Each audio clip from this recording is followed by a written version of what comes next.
Welcome to episode 41 of the Yoga Meets Movement Science podcast. On this episode, we're going to take a deep dive into Wild Thing. Wild Thing is a pose that people tend to have pretty strong opinions about in our experience. Some people love it, it's their favorite pose. I think it's one of my favorite poses. And some people avoid it at all costs. Maybe in some cases because they hear claims of Wild Thing being injurious or dangerous. So we'll talk about that. We'll start by talking about the anatomy of the pose and the biomechanics of the pose. And then we're going to discuss a kerfuffle that happened in the yoga community surrounding Wild Thing. And this kerfuffle, I am not privy to yet. So on this podcast, we'll get my live reaction as Jenni describes everything that went down. I'm very excited. Hopefully it lives up to the hype. And last but not least, Wild Thing is our theme for the month of May for our Strength for Yoga remote group training. So we'll take some time and talk about how strength training can increase our capacity to practice Wild Thing. And we'll give some examples of how we think about strength training and the carryover that it can have to our yoga poses, in this case for Wild Thing. Before we dive into Wild Thing, just a reminder about some ways that you can support us and our work with this podcast. You can become a supporter for just $3 a month, and the link for that is in the show notes. You can also subscribe and leave us a review or a rating for our podcast. You can sign up for Jenni's email newsletter to stay in the loop on everything that's going on with us and with Jenni at jennirawlings.com/newsletter.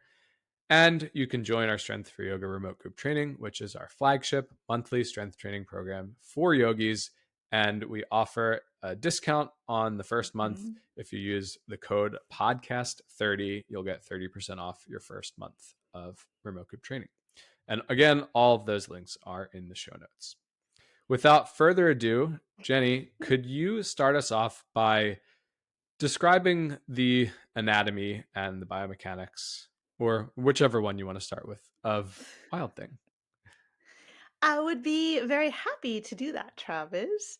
Wild Thing, I know you mentioned in the intro that for you, maybe it is one of your favorite poses. Mm-hmm. And for me too, like I don't know that I put it like in my top 5 yoga asanas, but it might be up there like Oh, in top 10 or something. Like it's a pose I personally do really like to practice. we What were should you gonna do an say? episode on our top 5 poses, That's a really and great idea. We we could will. not reveal them to each other until And then what if some of them live. overlapped?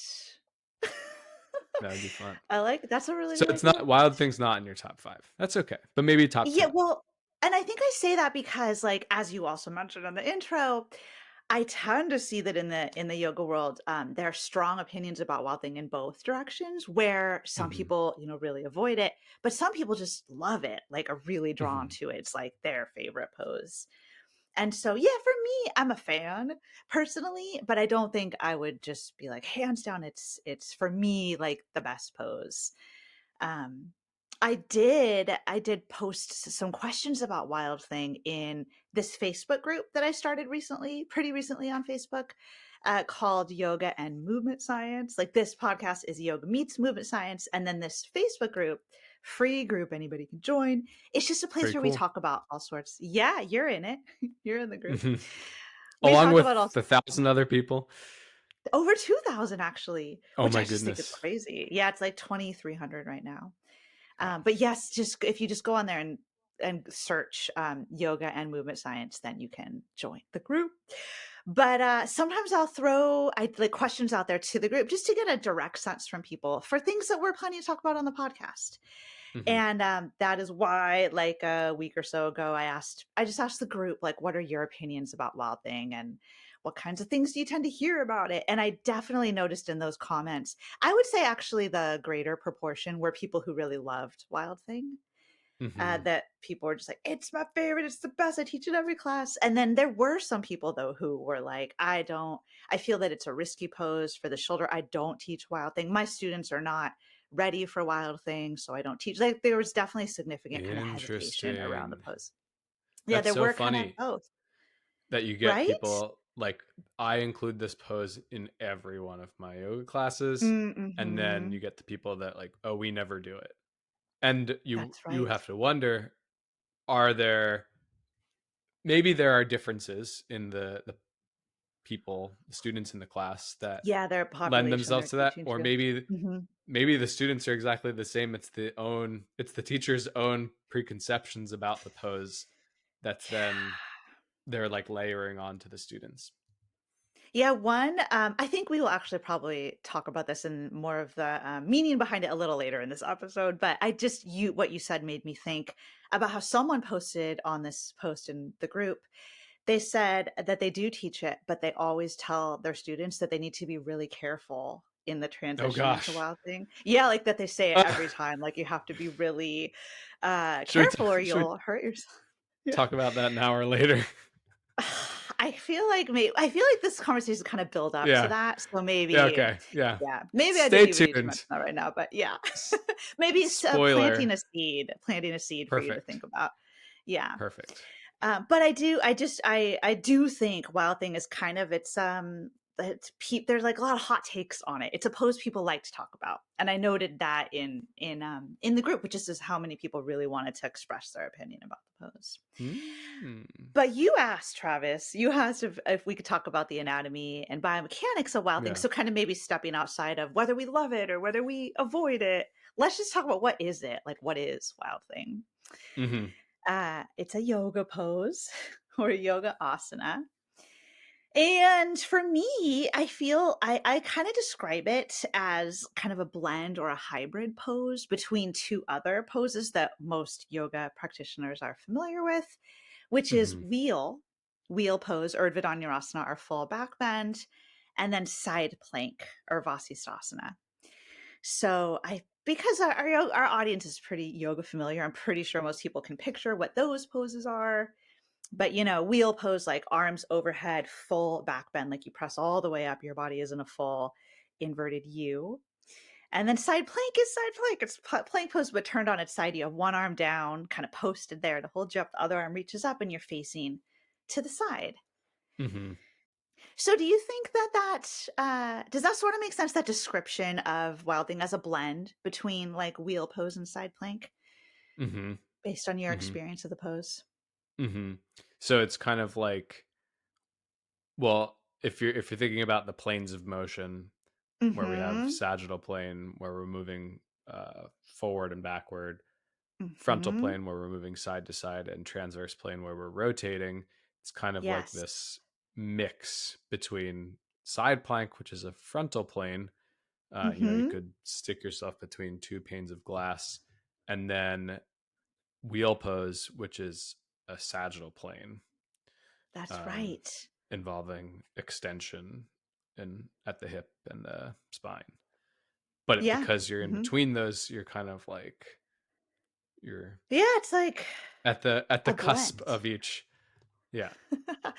Yeah, it's got like frontal plane elements and sagittal plane elements. It's Hmm. not really just like one or the other. So once you're in Wild Thing, what how would you describe the joint actions Yeah, occurring joint. Yeah, anatomically? yeah, yeah. I would suggest, and you can tell me what you think, Travis, but I think in Wild Thing, so it's that hybrid between side plank and wheel, kind of like this hybrid. So I feel like I think a lot about that bottom arm Hmm. and that arm being in a position of what we would call horizontal abduction.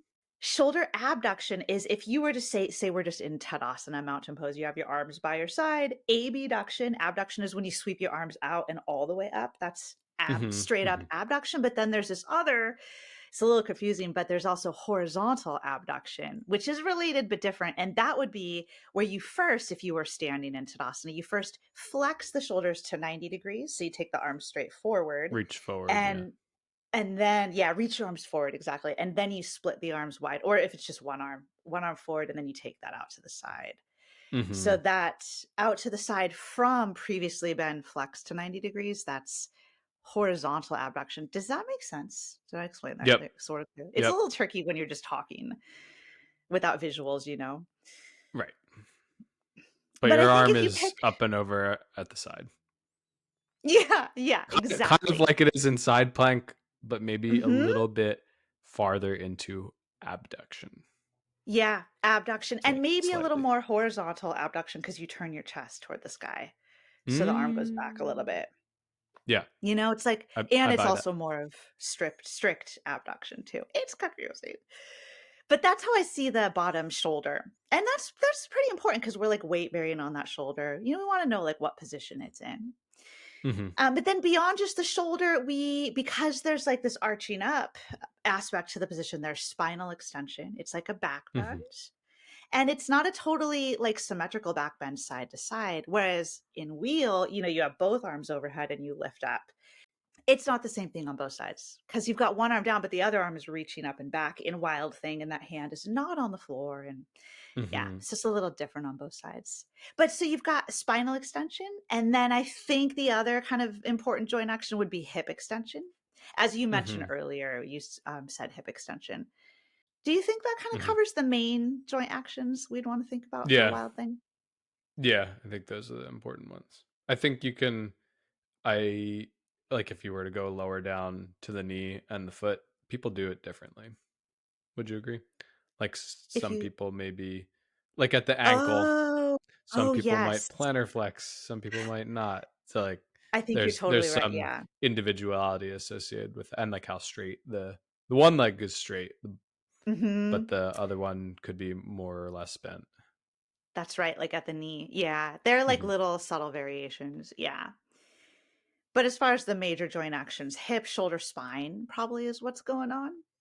Yeah, so what's the action? Like what's working in Wild Thing? Yeah. So your plant arm is keeping you from falling down to the floor. So Yeah, it's that's pushing right. away from the floor. And to do that, the triceps are active to Yeah. keep the arm straight. And then the shoulder muscles, the deltoids, Yeah. maybe with a slight bias towards the posterior shoulder muscles or rear delts, but definitely all of the deltoids Kind of all of are them. engaged to keep you pressing away from the floor. And Yeah. then, so that's at the shoulder. And then through the spine and hips or the trunk and hips, Mhm. we're in a position of extension and we're also extending or working, not it's static, we're working the extensor muscles, so the erector spinae, and the Mhm. glutes and hamstrings perhaps, to Yeah. keep that back bend. Yeah, to keep like the pelvis like lifted up away from the floor. Yes. Yeah, yeah, that makes a lot of sense to me. So that's kind of yeah, the position and that's the action. Those are like the major muscles that are working. Maybe so, because in wheel pose it's purely extension of the spine and of the hips. But we Mhm. talked about Wild Thing being slight blend between side plank and wheel, where side Mhm. plank is we use the obliques. So maybe there's some Yes. aspect of the obliques because we're in this hybrid side bend back bend. It's not Yeah. necessarily just extension, but maybe there's some oblique action working to keep us in that I um, think you're small totally back bend. right.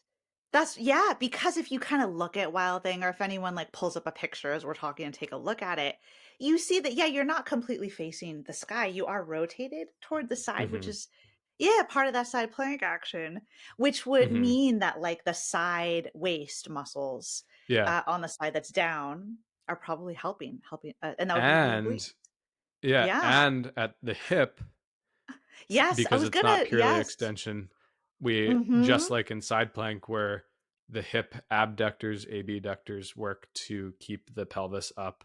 They're Yes. probably doing the same thing here. So not just glutes extending the hip, Yeah. but also abductors, glute medius and glute minimus, working to Yes. slightly abduct the hip. Mhm, mhm. So maybe like a little less so than in full side plank, but it's still Hmm. there, right? Like that Hmm. Hmm. abduction. Yeah, Hmm. and the obliques, which is partly why it's this cool blend of both of those poses. Hmm. So hopefully that kind of sets out like a good visual of like what we are talking about. It's this cool kind of like side facing, slightly rotated backbench shape that many people find like fun, and like it's like a lot of people in the Facebook group, when I asked, they just said it felt really good in their body. They just really enjoy that uplifted experience of being in the pose. So anyway, do you think that we've thoroughly kind of laid out like what Wild Thing is anatomically, biomechanically, how we transition into it, all of that without any judgment or like saying that we love it or that we think it's injurious. It's like this is Well, just what I Wild already Thing is. gave I already gave my piece that I love it. Right, right, right. But My at least biases have been revealed. But yeah, I think we've treated it factually up to this point. yes, exactly, like objectively or whatever. Hmm. Would you like to talk about the kerfuffle that Yes, happened in the yoga I've community? been What's I've been dying to know for weeks what? because you What's told me, and they're like, I'm not going to tell you now. We're gonna wait I'm gonna to tell you on reveal the it. podcast, Yeah. Do you but I think do I'm gonna wanna. be like uh I I would say I don't it's not like jaw dropping or anything, but it is just it's a kerfuffle. What's a kerfuffle, Travis? I looked it up actually when you said Me that it was a too. Me kerfuffle. too. Do You you looked it remember up what like after you the said it? Just no. I yeah. mean, it was like a hubbub, a fuss. Yeah. Is that right? Yeah. Okay. I think that's right. Yeah. Yeah. Yeah, thing. Maybe ruffled some It's feathers. It just a was thing. an It's a event. thing about Wild Thing. That's right. And it happened in the yoga community. Recently. um so no, it's not recent. Oh, okay. It's not recent, and I know you are a longtime yoga practitioner. You've been doing yoga for like 16 years or something like that.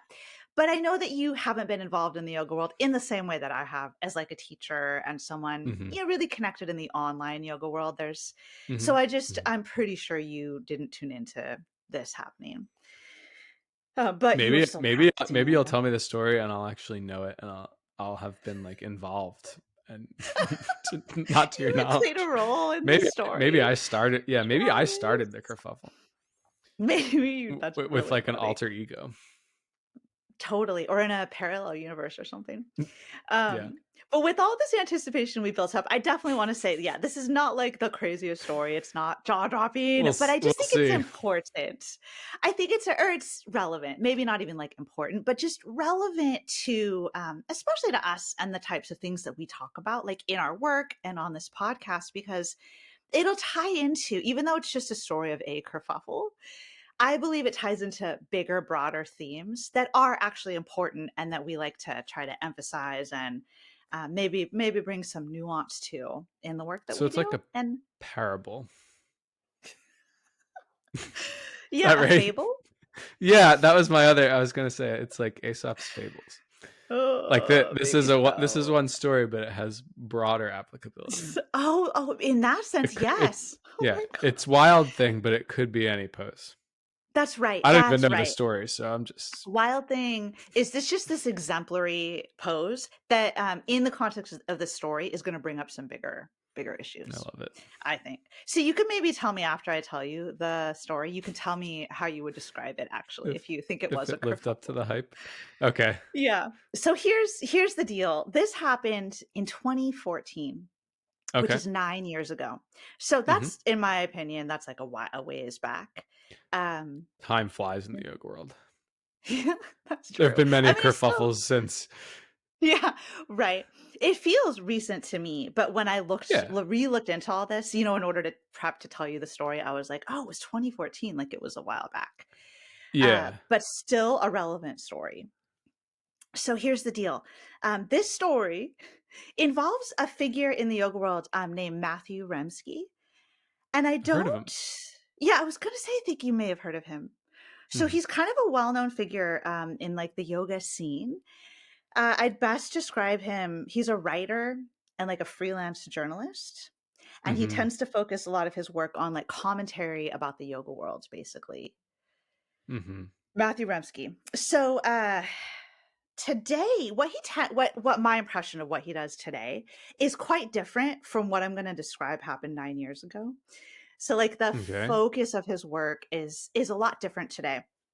Back then, 9 years ago, Matthew Remski started this thing. It's an acronym. The acronym is WAWADIA. WAWADIA. What?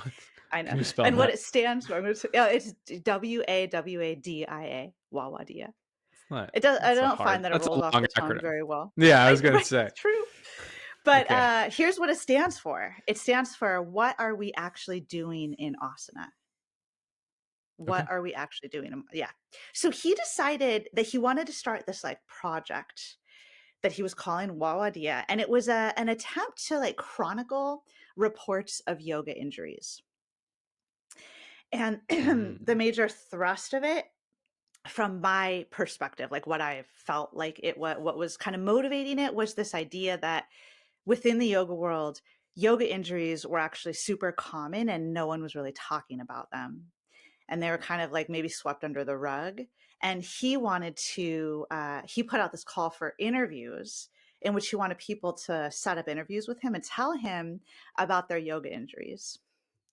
What are we actually doing in us? So this is why I wanted to make sure to say that this was 9 years ago. And my impression is that Matthew Remski's focus of his work has really changed. Like, I don't think he still does this yoga injury pain stuff He's no anymore. longer an armchair epidemiologist, Yeah, yeah. Precisely. Try. And in fact, but I would say yeah. he does Oh, okay. occasionally comment on your blog posts. True or How false? did you remember that? You remember That's. I that? think that's. I think that's why I've seen his name.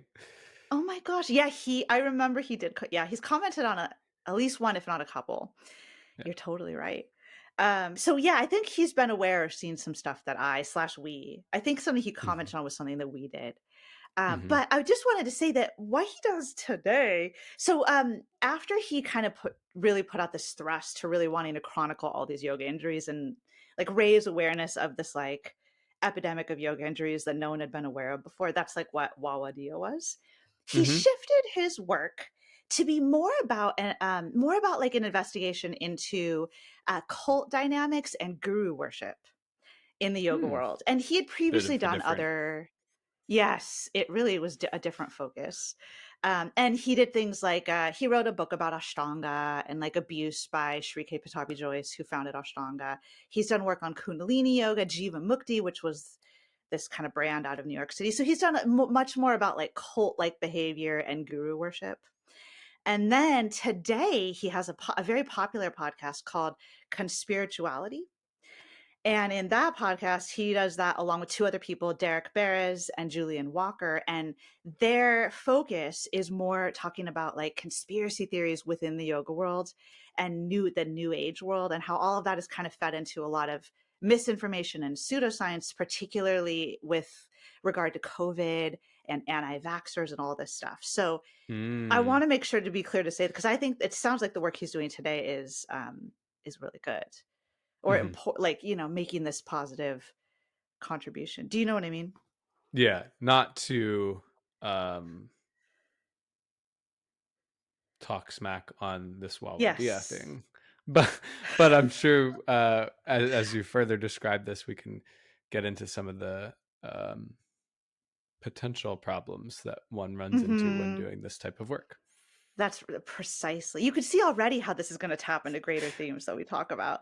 But yeah, I just don't want to hold anybody into like today in 2023 that they're the same person they were in 2014, or that the work that they do is the same. I mean, Your work I've has talked changed plenty. from 2024 or 2014 to 2023. Precisely. And I've talked plenty about that on the podcast, like what I used to say and think, and we all evolve and learn more, right? And we change our focuses. Yeah, So totally. yeah. So we are just pulling out this spot in time from 9 years ago that doesn't represent like the type of work that this person does today, Hmm. but it's still relevant for us. Yeah. So I want to tell you that, yeah, so back then, this Wawadia stuff was just, it was a really big deal in the yoga world, in my experience. It was really tied into this really big Facebook group that was like this yoga research Facebook group that had, like, at its max, like 30,000 people in it. From Still what I exists remember. today. I think it's not really around anymore. No. But Okay. you have, yeah, you I know had like visited it before, but it's not around Okay, so anymore. that is the same one, but maybe it's not as active now as it was even a Exact. few I years ago. believe it's on pause. It's like not active anymore, but I don't think it's Oh like wow, completely closed down. got But got shut down.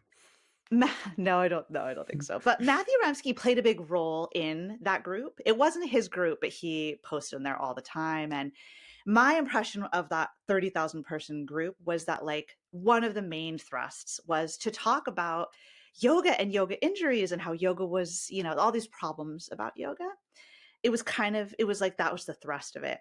And it, in my experience, had a lot of influenced a lot of people's thinking around yoga. Hmm. So here's an excerpt. So I'm going to read you just a couple things as I'm telling you about this story, as I think it's kind of Wow. best told in. Yeah, I'm going to read a couple things to you.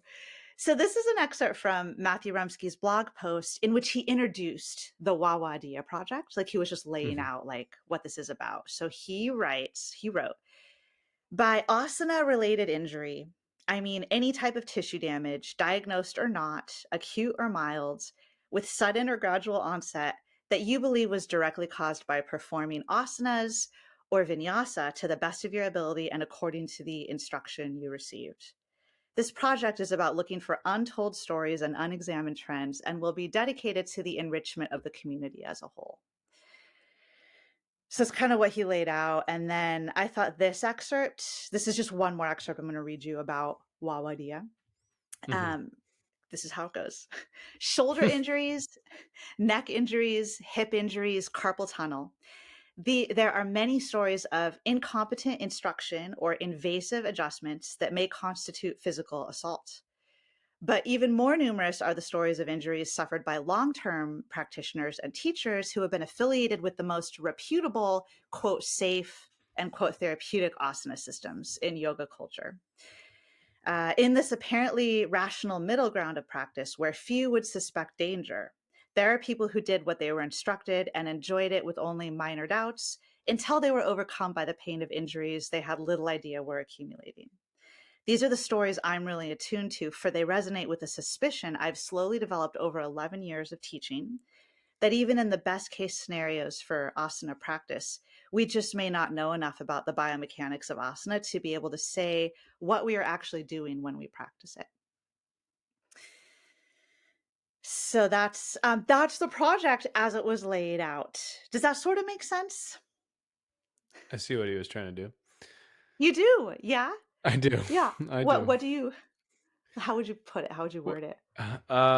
So he wanted to get to the bottom of Yeah, yeah, yeah, uh yeah. this trend that he was observing where Yes. people were sustaining injuries in yoga at alarming Mhm. rates, but their stories were untold. Yes. And not through, he mentioned, well, there's dumb stuff that you can do or that a teacher can do to you that will hurt you.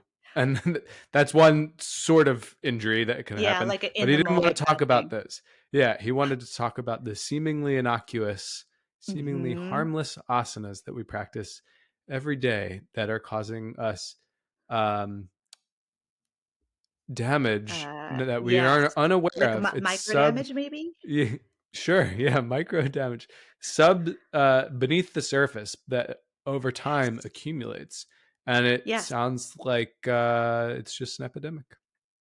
Yes. Yes, Travis. Yes, and it's something that like hadn't been talked about in the yoga world and like we needed Nobody to was bring this talking to about it. light. Yeah, It right. sound Does it sound to you a little like some of the language we tend to hear about like wear and tear on the body? Like, Oh yeah. like little bits of wear and tear, but they accumulate over time and then they result in like something big. Does it sort of sound like Mm-hmm. that to you? Mm-hmm. But isn't there kind of a more current version of the phrase wear and tear that There people is. kind of in evidence-based circles are preferring to use instead of wear and tear? That's right. It's What wear is it? repair. It's wear and repair. And what Yeah, does that mean? Like why would that be a that's preferable the phrase? well, that's the idea that we can do work, training, asana practice, whatever. And yes, it can cause um, micro damage is actually maybe even the appropriate term. It Right. breaks us down, and then instead of just breaking us down and breaking us down and breaking us down, as long as we allow some time to recover in between, Yeah. then the body builds back up even stronger. So we Yes. wear ourselves down with our physical practice in an appropriate amount, and then the body repairs and builds itself back up so that we can tolerate even greater amounts of wear in the future. And it's not the case most of the time that we just wear down and wear down and wear down and then break. Until something fails or whatever. Mm-hmm. I think you described that really well. And it reminds me of something that Joe Miller said when we had him on our podcast a few episodes ago. That was about breathing physiology. But we were asking him in the beginning of the conversation about his observations about the yoga world kind of being like an insular place. Do you remember that, Travis? Mm-hmm. And he was just talking about how he felt like it kind of was, especially with regard to things like exercise science and exercise physiology. And he said that he felt like in the yoga world he had observed kind of a widespread um, not understanding of adaptation, like the fact Right. that our bodies That's the adapt, word. right? Yeah. Yeah, Right. right. That's the word for what you described, right? Like Mm-hmm. wear and then repair till you build back up to like be stronger. That's like the body adapting. Mm-hmm. So yeah, that's like what makes a living organism different than something like a structure, like a building or a car, A right? car. Yeah. Yeah. Because a car does wear and tear and it just wears over time until something fails. A car Mm-hmm. does, but a car, Body as a machine analogy, yes, as opposed right. to body is a living organism that can adapt. And in That's right. exercise science, we call it super compensation. Ooh, This idea that you're adapting beyond the initial level. right. To come back stronger, like increase your capacity. Mm-hmm. Hmm. So yeah, so I think that kind of failure to see that the human body adapts, that we're living organisms. It's like a lot of wanting to compare the body to a machine or a car, making Mm-hmm. these analogies where there's a big part of the piece of the puzzle or big ingredient is kind of left out or like overlooked, which is that we adapt. So do you see what I sort of what I can do you see that in what I just read you about Wawadia? Yeah. Yeah. Yeah. Okay. And I like 9 years ago, I might have Yes. I might have heard that and been like, okay, That's right. yeah, So thank you for saying that okay, we want to keep in perspective. This was 9 years ago. Yeah, certain things you maybe weren't as widely known or talked about as they are yeah. today, Well, or but even now, I think a yes. lot of people Oh would read that and yes. be think that have no qualms and be like, oh yeah, Yes. that all makes I was sense. actually wondering if, as I read that out loud, if some people just who hadn't maybe been exposed to the ideas we just talked about might have been like, oh yeah, that sounds like a really good project. Like I'm glad he did that, Yeah. you know? Well, and so there's the part of it where the whole paradigm or thought process behind it has that issue, which again, like you said, we're only more aware of in recent years. You and I, and then maybe not every listener has had that thought Mhm. process presented Mhm. to them or gone through that reckoning. And then there's the that's a really faulty research practice. I was gonna ask you if you yes, how is that a faulty like, you mean, putting out a call for please I wanna interview you if you've had a yoga injury, and Yeah. tell me about your experience. How is that faulty research practice, Travis? Well, let's we can start with the proper way to do that, which would be Mhm, to perform a research study over time where you take a bunch of people who are doing the thing. So in this case, asana, mhm, and you would have some sort of criteria for who could be in or out of the study, and maybe they can't currently be injured now because that kind of gets things confused. So you take a bunch of mhm, people who are mhm, uninjured in the last 6 months or have never had any sort of a serious thing, and then you follow them over time. Maybe that's 6 months or a year, and ideally this is a large number of people, and you mhm, could track their how often they're doing asana, what else they're doing physically. You could track a lot of things if you had all the research money, and you would contact them, let's say every week or two, or Mm-hmm. at the very least at the end, but preferably every week or two, and see who's experiencing any sorts of aches and pains or limitations in their practice, or had to stop practicing because of injury or illness. And you would at the same time keep track of how much yoga they're doing, and then you could at the end say, here's how many people over the course of, let's say, a year sustained an injury which we defined a certain way, like it affected their practice or prevented them from practicing for a period of time or caused them to seek medical Mm-hmm. attention. Right. And then you would, so that you can look at this mathematically a lot of different ways. So you could say, well, here's how many injuries occurred per bout of asana practice, so per session, or here's how many injuries occurred, here's how many people were injured on average each month. We looked at it at the end of the month, Mm-hmm. however you wanted to look at it. And this research has been done, and Oh we've yeah, talked on about yoga this injuries. before. Yeah, we have talked about Yeah, this. Yeah. yeah. So the research shows that yoga injuries are relatively uncommon, like That's right. They're low, compared, especially compared to yeah, low like other. incidence, yeah, or low rate of injuries compared to certainly sports, but Yeah. also other training modalities like Mm-hmm. strength training, or what else? Well, yeah, different methods of strength training for sure. So we're Yeah. talking like a couple of injuries per 1,000 It's exposures something like is that. usually how And that number is um, reported. mm, right, number of injuries per 1,000 hours of practice is kind of Yeah, the. yeah. Yeah, and So that's just to interject, we talked about this, what we're talking about, these injury rates and the actual research on them, like actual research. That was in our episode on shoulder stand and headstand, which we will mm, link in the show notes. Yeah, I perfect, remember we talked about that, like to introduce then talking about shoulder stand and headstand. Our shoulder awesome. stand and headstand, the king and queen of yoga poses. I think that's what the title is. What a And I title! don't remember the number of the episode, but Oh yeah, what a no. title exactly. Well, we'll figure it out. I usually always do. Yeah, but we'll put that link in the show notes if anyone wants to. And also, Travis, we also, because one of the reasons that it's so great you're sharing about how research is actually conducted on yoga injuries is helpful because you are happen to be an expert on the topic of I've injury prevention, I've right? conducted this type of research on a smaller Exactly. scale. I conducted a Hmm. study just like this on swimmers, where I reached out to them and their swim coach every couple of weeks and documented all the injuries and saw over time how many injuries occurred over the course of a competitive season. So Yes, and you that told us all about that in our episode, Can We Prevent Yoga Injuries? Which we'll mhm, also link in the show notes. We talked all about it in that episode. I want to say that was episode 7 or something, but I could be wrong. okay. But we'll link it. And then you have a blog post, a guest post from Yadi Karppinen. Oh, yes, totally. Thank you for That remembering yeah, that.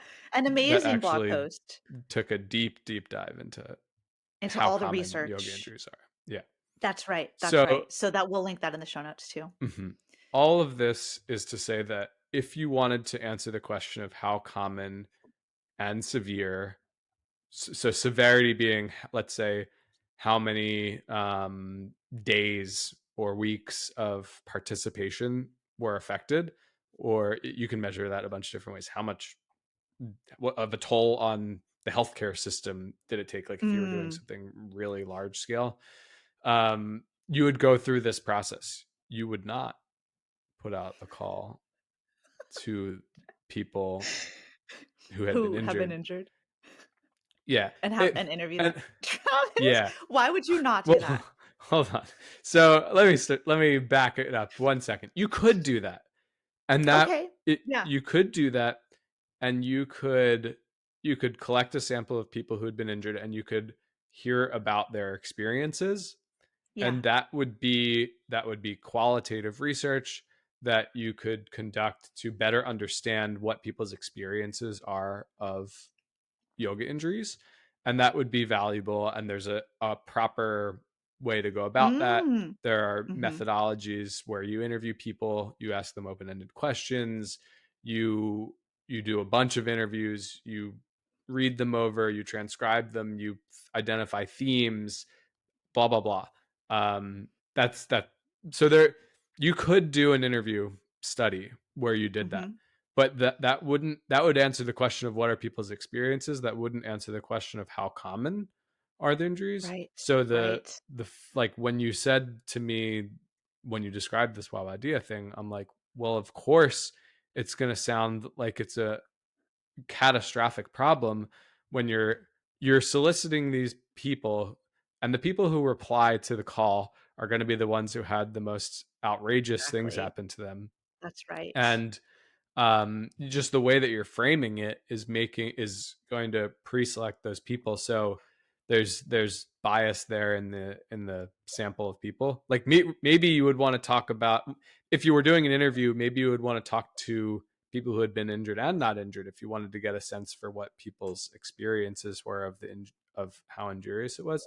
But anyway, yeah, if there's 2 injuries per thousand exposures, and you happen to get in touch with 2 of those people, and they had really crazy stories, and then you share their crazy stories, that, like, not to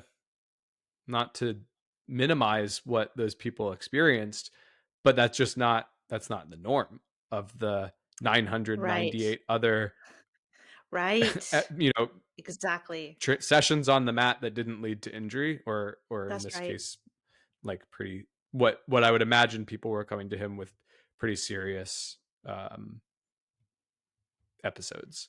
I believe So it so. just it Yeah. it makes it seem, so he went into it with a, um he wanted to show that this was a huge problem, Mhm. because in his Mhm. experience he was seeing it be a problem. Yeah. Which, first of all, so his hypothesis was based on anecdotal evidence of his experience of seeing a lot of these injuries, or thinking maybe that there were injuries that were flying under the radar. So for Mhm. that right there is a problem, because any individual doesn't is biased, and we are not good at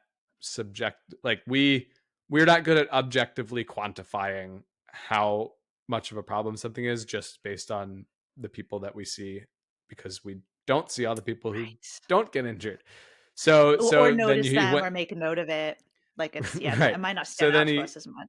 yeah, he went into it trying to prove that this was a big problem. So there's Yeah. confirmation bias, of, okay, I believe that this is a problem because I've subjectively, anecdotally seen this seems to be a problem, and then you can often show what you want to show. He collects the people, he hears crazy stories, he puts it out to the world, media outlets pick it up, I'm assuming, or Mhm. maybe not, but I feel like, I don't know if that is related to this, but I know that there have been instances of that. And then it gets published in some fairly respectable place, and he's identified as the expert, and then everybody goes nuts and Yeah. thinks that Yoga's this is hurting this massive people problem. and all Yeah. these right. Right, right, right. That's That makes a lot of sense. does my estimation of what happened sound about No, right? I don't I know that Maybe not these in this days, case. I think Matthew Remski is interviewed these days about things like cults and, conspiracy theories in the yoga world. I don't know of this Wawadia thing making it to, like, mainstream media. Maybe Okay, it did so and that I was didn't it. know, There but were I other don't that's not instances. Yeah, Yeah, other there was the New instances York of. Times article, William Broad. Remember that? We talked about that with Matthew Hoy in episode, I think, 18 or 19 maybe. Yeah. Language, Fear, and Science in the Yoga Studio. We'll link that in the show notes. Um, that was earlier. That was previous to this. That was like Mm. 2009, I think, when that came out. That big New York Times Uh-huh. article about I forget what the title. We talked about it on the podcast, but it was just about yoga causing all these injuries. Again, not really based on like scientific methods. Hmm. So anyway, Travis, thank you for describing how and why maybe the premise behind this Wawadia project may have kind of been full of bias and maybe wouldn't really be a means to find out what you really want to find out. Yeah. It's more about like I just want to show you what I think is how like my bias. I want to prove my bias, which that's Yeah. not really how science works. No, that's not science. It's fine. Like if you want to do that, and telling untold stories is there's nothing wrong with Yes. that, right? Like Yes. totally important. But the way that it sounded like it was framed, Yeah. Framed. what are we doing in asana, right? Like all of us, what are we Um, all doing? And in yeah. this face, yeah.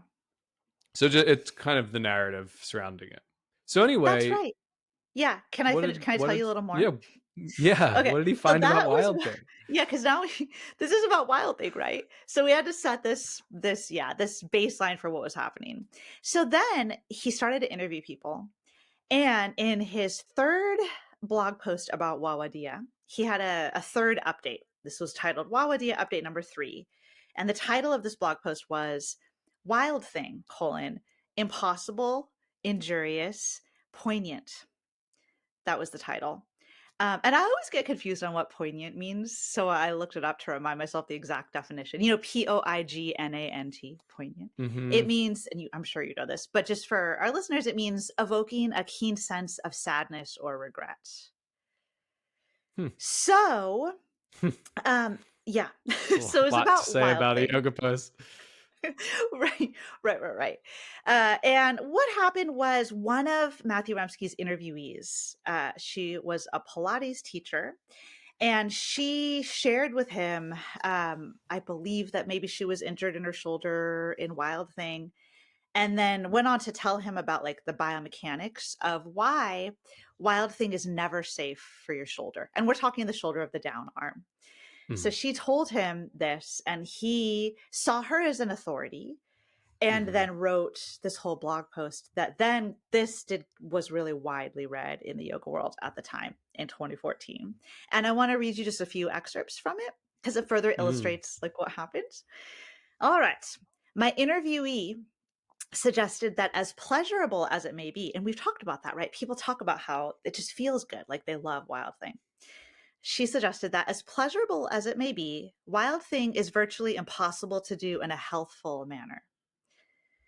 Okay. As my subject pointed out to me, there's almost no way that in a transition from side plank to the back bend, a practitioner can protect herself from retraction, elevation, and anterior translation of the head of the humerus.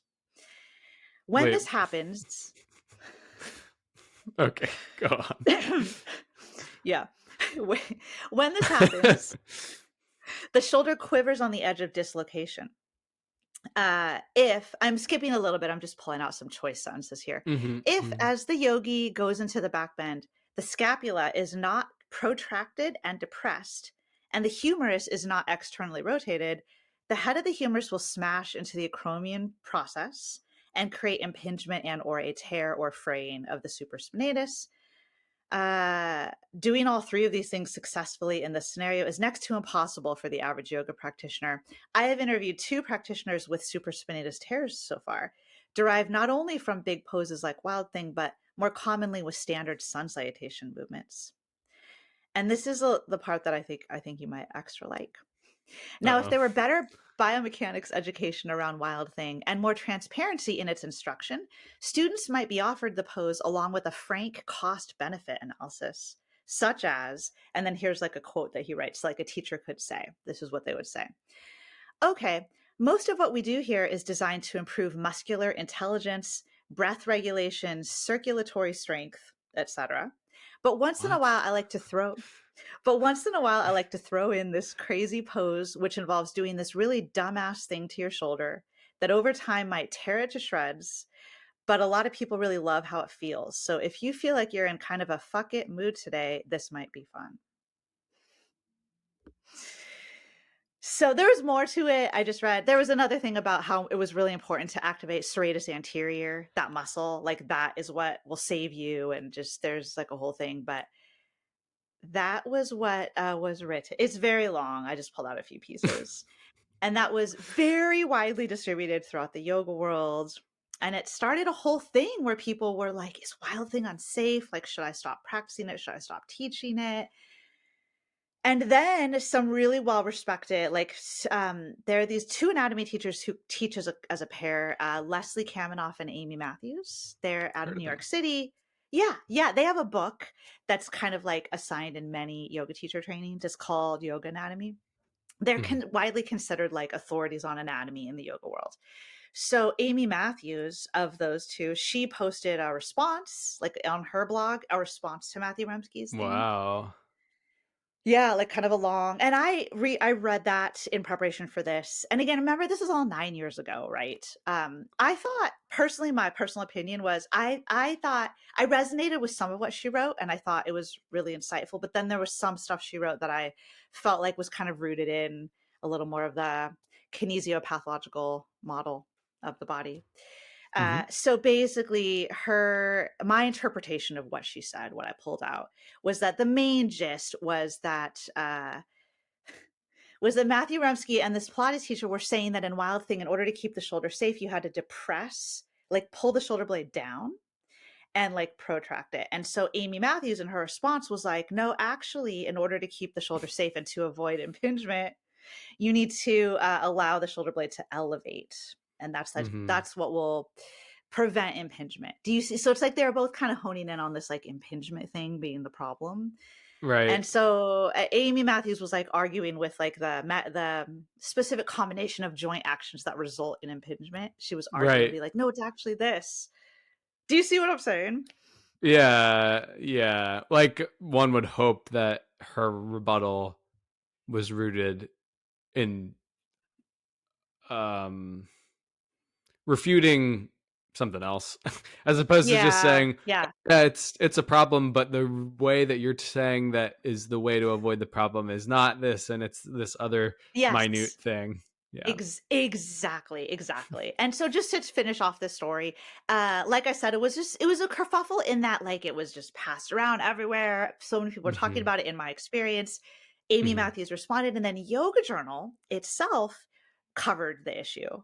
And they ran a Ooh. piece, yeah, where they just said, and this was in I think it was 2015, and they said like the beginning of their piece says, with the yoga community's recent head spinning debate on this pose, Wild Thing, Hmm. we turned to anatomy experts Leslie Kaminoff and Amy Matthews for guidance. And then they actually only interviewed Leslie Kaminoff, who wasn't even the one who wrote that response, but, and Okay. Leslie Kaminoff is a man and Amy Matthews is a woman.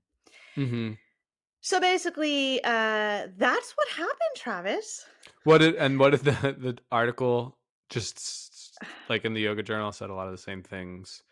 Similar, it talked about you can perform Wild Thing with like a like safely if you keep balanced joint space and like shoulder stability. That's they both Leslie and Amy talked a lot about balanced joint space, which that's yeah. Never even So to heard. me it just yeah, I've heard of similar concepts like joint centration. I don't know if you've heard of that. Oh, okay. Yeah. Yeah. Yeah. Yeah. But it just to me it seemed like kind of combating a very biomechanically rooted argument as far as like the connection between like pain and physical movement, like kind of arguing with it within that same biomechanical narrative or Hmm. kinesiopathological narrative versus like maybe there's like a bigger picture we could step back and um use to look at this issue with, right? Hmm. So I have like quite a few questions about, and some stuff we've already talked about with regard to all of this. Like one question I would ask before we even talk about like the technicalities of the shoulder and Wild Thing and what they said, just the question of like, who do you consider, like who were considered authorities in this whole Mm. kerfuffle? And like why were they considered authorities? And this is something you and I've talked about, especially in our episode, Which Yoga Educator Should I Trust? Episode Mm. 29. Hmm. Just like how do you decide like who to listen to, Hmm. in the yoga world? In of course in general life in general and all the information always coming at us, but I thought it was interesting that Matthew Remski, he trusted what a Pilates teacher said, based on her being a Pilates teacher. And then people kind of trusted what No, Matthew she Remski. didn't have any further. Not that Uh, and I think she taught yoga as well, okay. but no further qualifications that were like official. And then Matthew Remski was listened to because he has a big platform and, a big Mm-hmm. following. So then I don't know if that makes him an authority, but he's certainly someone that people listen to, and they think a lot of people think he, understands this stuff. And then Amy Matthews and Leslie Kaminoff are considered authorities. They've written a book. Their book is one of the many books that like Matthew Hoy mentioned in our episode with him about how a lot of anatomy books in the yoga world until very recently were considered these like reference books, but they have no scientific references in them. And theirs is one of them. It's like a lot of pictures of the poses, but there's no citations or references in Sounds there. like strength training for yoga. Well, that's more of like a practical. That's not, Anybody can yeah. write a book. Well, and we talked about that, right, in our episode. We talked about that too, right? Like, do you believe someone's authority because they wrote just because they wrote a book? Right. Because a lot of people, like lots of people can write books, right? Like book publishers, it's not the same thing as peer review scientific articles and things like that. Mm-hmm. Mm-hmm. Like there are books about lots of things that are pseudoscientific. We've So talked about just, quite a yeah. few Yes, in we the have. past. Yes. So I just think it's interesting to look at, the yoga world. These patterns I feel are still out there today in 2023. Just these types of patterns, like who we listen to and who we Mm-hmm. consider authorities. Um, I don't know, Not to like say that in those our people aren't qualified. Some of them, totally. many of them, a few of them, Yes. but we Yes. shouldn't assume Right. To based on just, any of those things. yeah, to then take what they say based on like face value or whatever.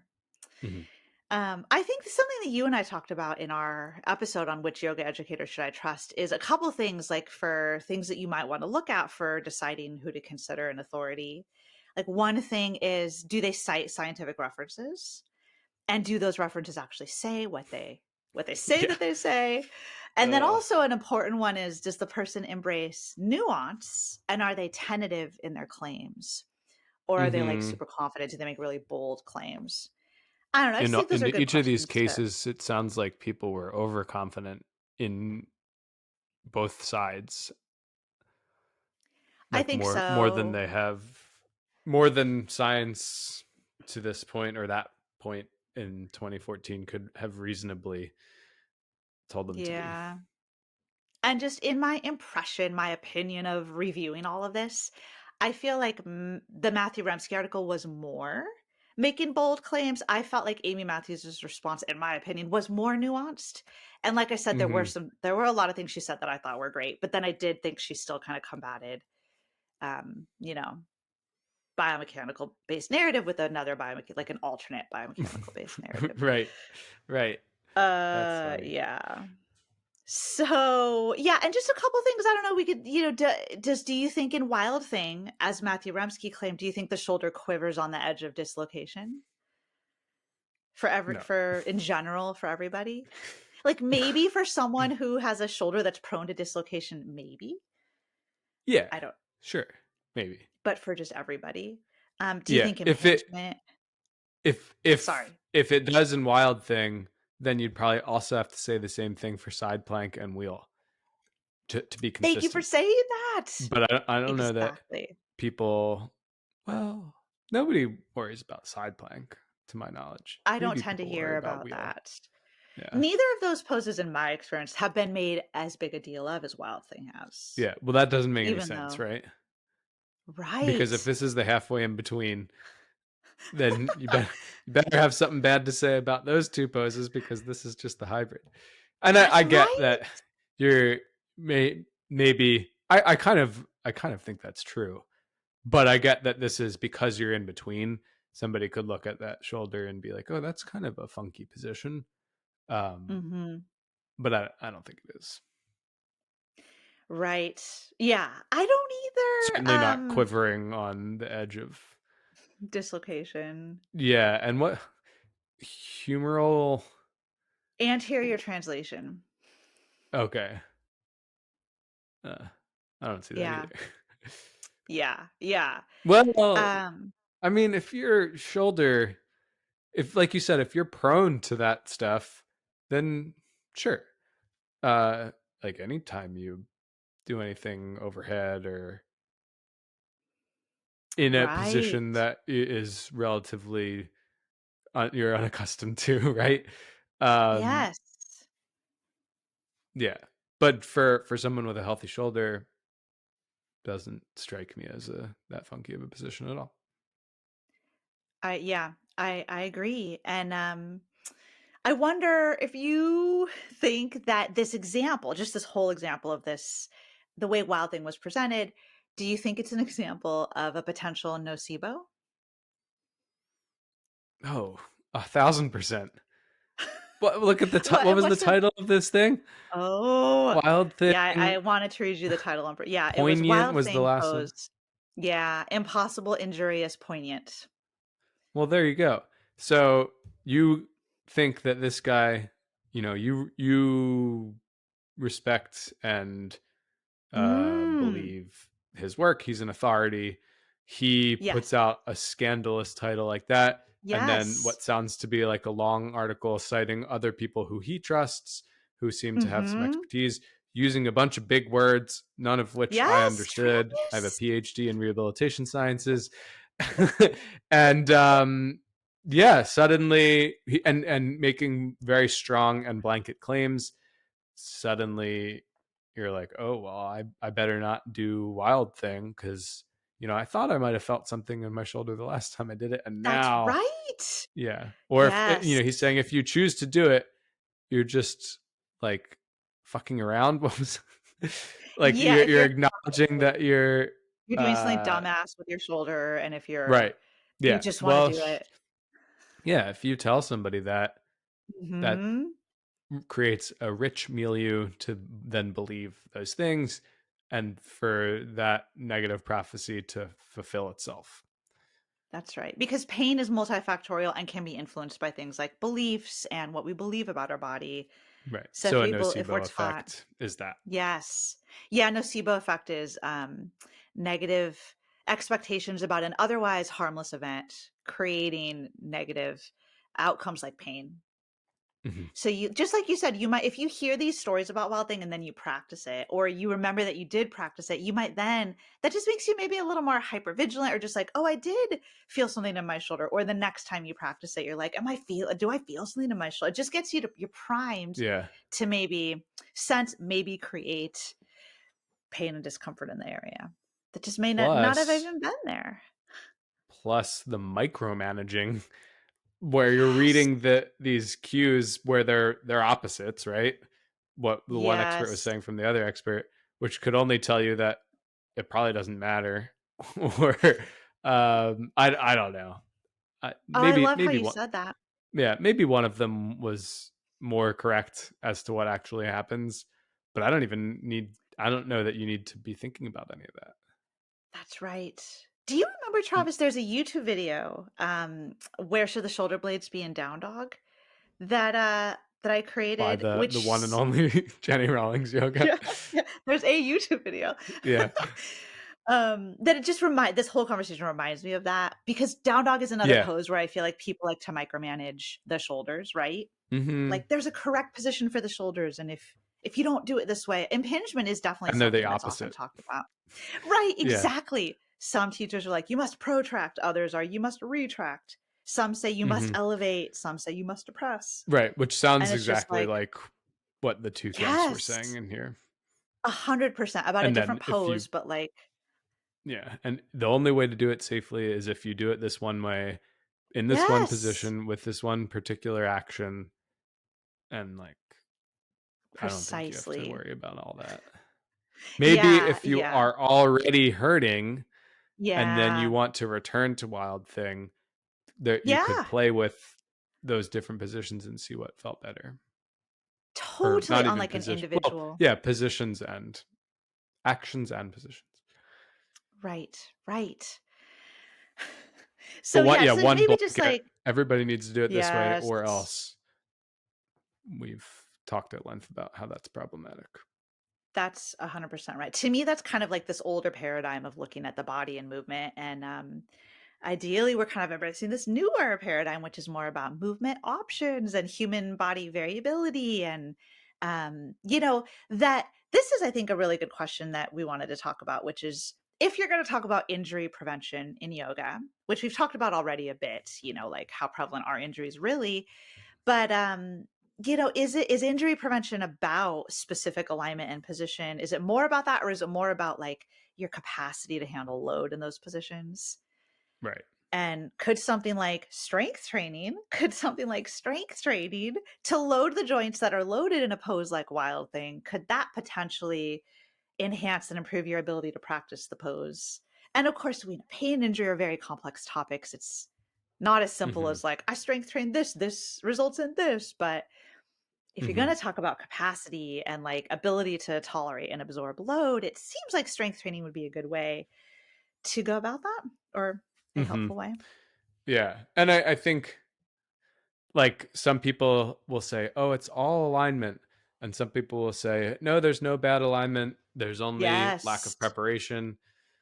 And there's probably some middle ground. And maybe it's not quite in the middle, but it might depend on the pose Hmm. and the load involved. So in this case, well, in all yoga asana, it's body weight loads, right? In Right. this So case, you are relatively low. relatively tight, yeah, relatively light load. Sometimes you can get into higher load scenarios like arm balances and Hmm. inversions, and maybe to a certain extent, the load going through the standing arm in Wild Thing is on the higher side of what you might encounter in yoga in Hmm. a position that is relatively uh underused. Like there are no other yoga poses that Mm. work you into. There are two poses that work you around that side plank, and we also, if you're proficient in those, this is probably close enough that it's not that different. But anyway, the point being that it's not to say like the alignment has nothing to do with it, but you can Yeah. prepare yourself for many alignments. And the way to prepare yourself is one, practicing asana in a more progressive fashion. So, Mm. Hmm. whatever that means, visiting like about as far as time or intensity of your practice and of the particular poses, but then also there are other things that you can do outside of your yoga practice, such as strength training or other thing, strength training, which will prepare you uh, pretty well for a pose like Wild Thing. Right. And that's one of the like many reasons, in our Strength for Yoga remote group training program, every month we kind of rotate through a different theme. And we tend to alternate between like one month will be an actual strength exercise theme, like overhead press. And then the next month is a yoga asana theme, and we rotate between those two. So Such for as Wild Thing, May, exactly. For May, we chose a yoga pose, which is Wild Thing. which we And prepared for last month, yeah, right? oh, we did. Yes, Travis, which was so last month, which was April, that was overhead press month. And It's that like we definitely planned it helps this prepare. way. Totally. One of the great things about our like we just we're thoughtful, and we plan these things out for the long arc, like Hmm. a month to month, not only just like single workout to single workout, and then all the workouts within 1 month, but also in this broader sense, like month to month.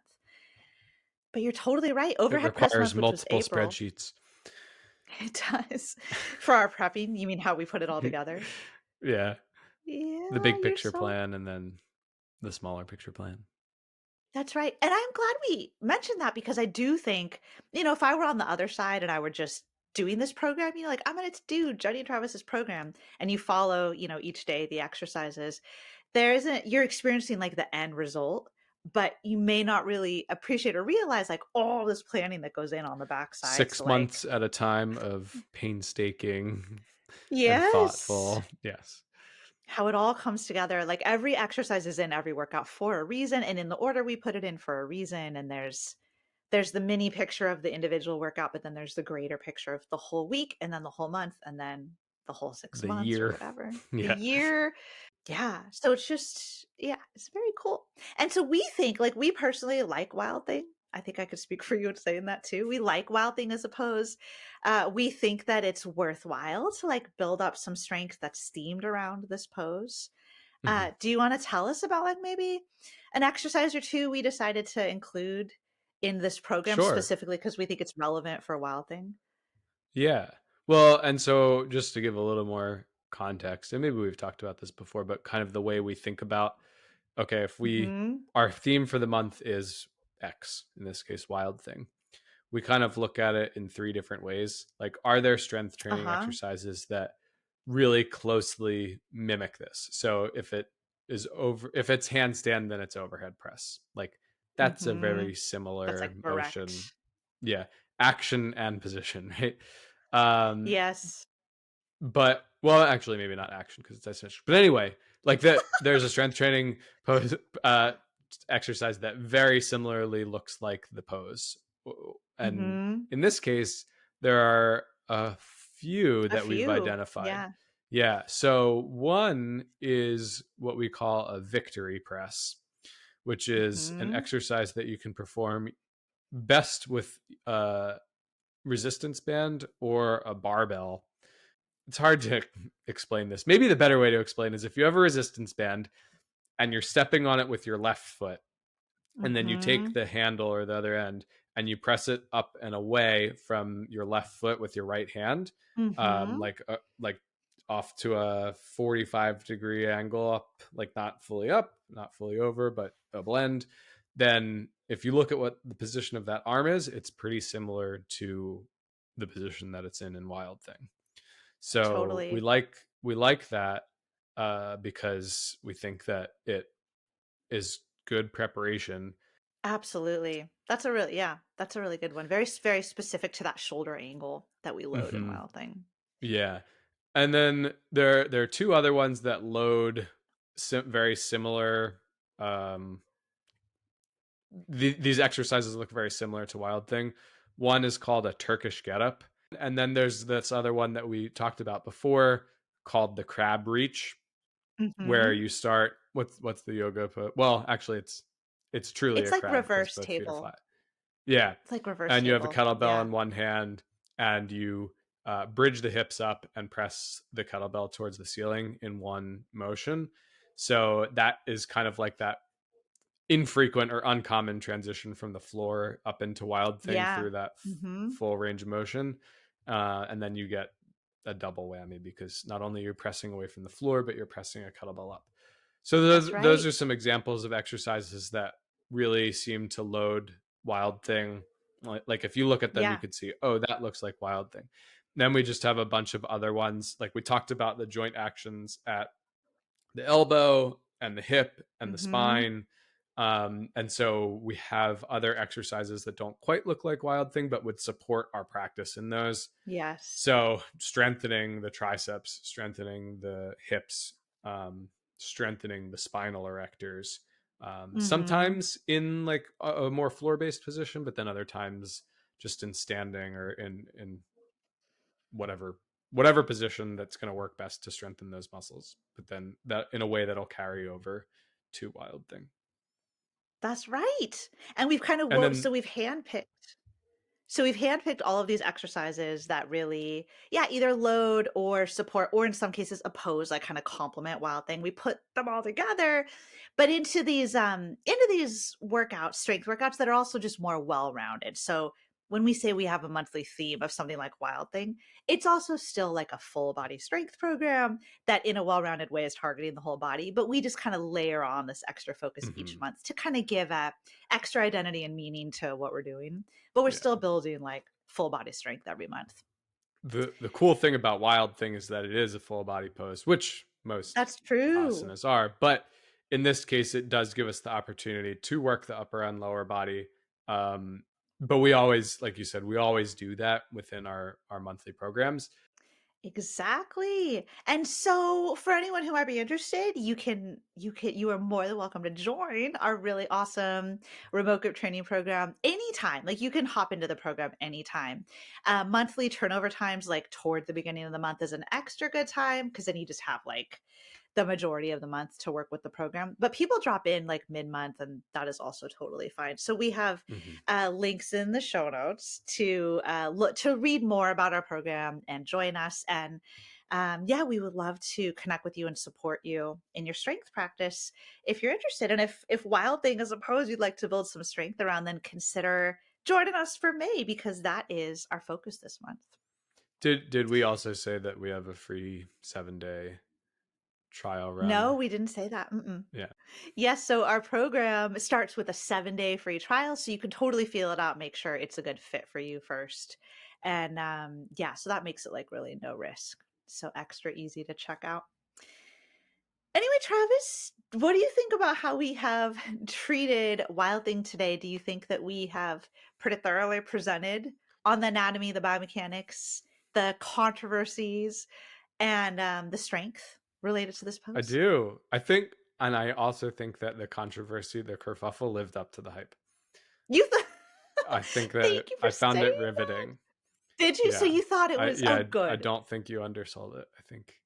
I think it was, I mean, even just like hearing you recap the articles now, it's still, even though it was 9 years ago, these are still conversations that people are having. So it came Yes. well, I wasn't aware of it then, but maybe for somebody who was, I feel like it would come flooding back. I feel it's as Yes. much, it's as relevant now as it ever was, even though it Thank you was for nine saying years ago. that.